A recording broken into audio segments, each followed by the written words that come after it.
باجوړ باجوړ کې د کوم ځای مامون د المازو انشاءالله الحمدلله د مخکې ځم د دې سره اوري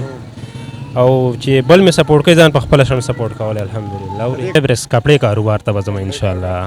مسافر تلې درجه نه شوم او خفه چې نشي زه سلګو نیولی وم اوري او مسافري ګرانه خواري ده او ګرانه یې مه کوي ما لالی مسافر ځي نه اوري دا انګیټۍ ده دې کې به بورو راچې ده دغه لرګو بورو پریس به یې کې د پاسه خاص کوي څه برداشت کوي ژوند تیر کوي دا نه ده چې بس د معمولي خبرې نه ته کم دی که بس نه میلاویږي یار نه میلاویږي دا شی کنه یار پردې حق مه ووهه لکه دا خپل نمبر صبر وکړه قلاره چې نن میلاو نشي سبا میلاو نشي سبا میلاو نشي بل سبا میلاو وعلیکم السلام څنګه ورور جانه الحمدلله الله شکر دی محمد یاسین نوم هم دی یاسین صاحب د کوم ځای د باجوړ باجوړ کې د کوم ځای مامون د المازو باجوړ کې حالات څنګه روان دي خلک په روډونو باندې ډېر زیات راوتي دي بس مسله دا چې امن نشته خلک امن غواړي اوري خیبر پښتونخوا کې به کله امن راځي بس چې کله زموږ مشران وغوښتله مشران به نه غواړي نو موږ کشران به نه غواړو دا امن موږ خو غواړو چې کشر یو شی غواړي چې مشر نه یې ورکړی کشر ته نه میلاویږي د دې به څه حالات کېږي بس چې د امن نه راځي خلک راوځي په روډونو باندې څو ډېر وخت خو موږ غمځپلي یو که موږ افغانستان ګورو که موږ باجوړ ګورو که مومن ګورو که پاټا سونه ده دا ګورو که دیر ګورو که باجوړ ګورو نو څه به کېږي اخر بس اخر به دا کېږي چې وږي طرف ته به راشي مخکې ورشو دا وږي به ګورو دلته څه کې پنډۍ کې څه کې بس پنډۍ ته راغلي بېروزګاري واوري بېروزګارۍ نه بعد مې وږي ولګولو تعلیم معلم دې کړی دی الحمدلله پیسې مې کړې ده پیسې مې کړله انجینرینګ کې مې کړله انجینرینګ کې بیا انجینر ولې نه جوړېدې نو بس تعلیم چې کوم دی پیسې غواړي پیسې نه وي موږ سره والد صاحب څه کولی والد صاحب مې گاډی چلای څونه عمر دی ما عمر دی بس 18-19 سال کې دی ابھی پیسې دې څونه ټایم وکړي پیسې مې بس فرش فارغ شوی یم اوس چېرته څوک تا سره هیلپ کول غواړي او پیسې کې سپورټ کول دې غواړي نو سالم به کې مزید انشاءالله اراده مشته دی اورې مخکې ځو بس مسلې دا دي چې سپورټ څوک نشته موږ له سپورټ راکړي صحیح ده او تعلیم غواړي پیسې تاسو ته پته ده تاسو به پخپله کړی وي تعلیم اوس ډېر ښه سکالرشپ یې میلاوي انشاءالله الحمدلله د مخکې ځم د دې سره اوري او چې بل مې سپورټ کوي ځان په خپله شم سپورټ کولی الحمدلله اوري دې کاروبار نه دی وړوکی سیټ اپ نه به ته مخکې ځې انشاءالله زه به غټ بزنسمین جوړېږم اوري دونه اعتبار څنګه دی دومره غټ بزنسمین به جوړېږي دومره تعلیم به حاصل دا څه وجه ده اراده چې کوم ده د انسان موضوع ده پکار اوري انشاءالله زه به د دنیا یو غټ بزنسمین جوړېږم دا مې واوره دا مې اراده کړې ده لکه د هر څه نه انشاءالله یو غټ بزنس به جوړېږم واقعي تاسو جوړېدی شئ دې کې شک نشته خو څه اراده د څه بزنس د کول غواړئ دنیا کې کومه بزنس کول زه به انشاءالله پیبرس کپړې کاروبار ته به ځم انشاءالله اوس پښتنو ته ټپه به وي شعرونه به وي ګانه به وي څه به وي بس مسافر ته به ټپه وکړم اورې وایي مسافر تلې درجه نه شوم او خفه چې نشي زه سلګو نیولی وم اورې او مسافري ګرانه خواري ده او ګرانه یې مه کوي ما لالی مسافر ځي نه اوري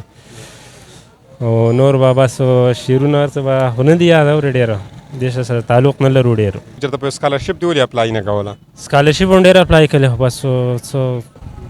دغه یې کمزورۍ نه راوځي بس فیل شو مطلب دا چې قسمت کې نشته دا وږي څنګه پخېږي دلته دا وږي دی کې چې کوم دی دا انګیټۍ ده دې کې به بورو راچې ده دغه لرګو بورو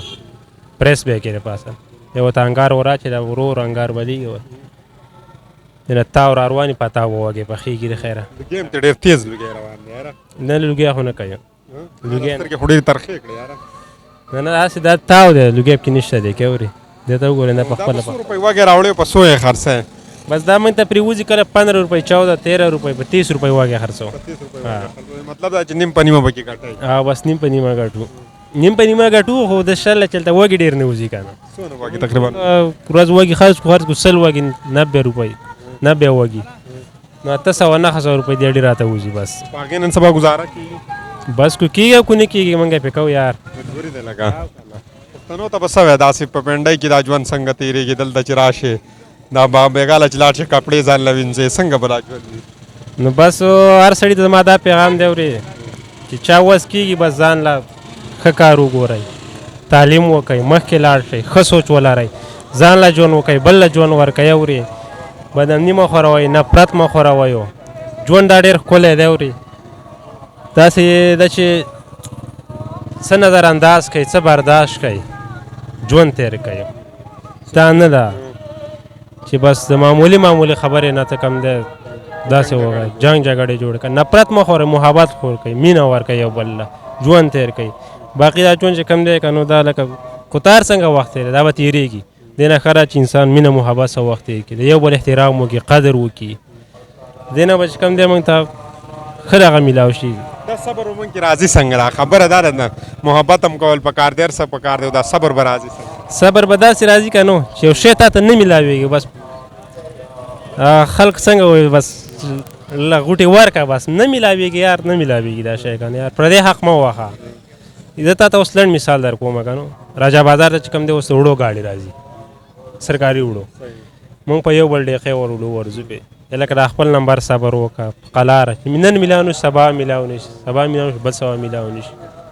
او بیا وروره موږ تاجران پکې راغلي دي 100 تروړي او باجوړ ته لیکه دلته په 100 روپۍ والا ته په 1400 خرڅوه یو خو د پردی حق واهو یو بدامني خوره شوه یو نفرت خور شو یو د پښتنو ایمیج موږ پنجابیان ته داسې وښودل شو چېرې دا څومره ذلیله قوم دی څومره بېکاره قوم نو لکه کار ته یو کې تر ټولې قوم نمایندګي کې دغه کار سره امبیسیډر یې په پنجاب کې د پښتنو اورې نو بس بیا شعر چې جیسا کروगे वैसा भरोगे پښتنو دپاره به څه شعرونه وی ټپه به وی ګانه به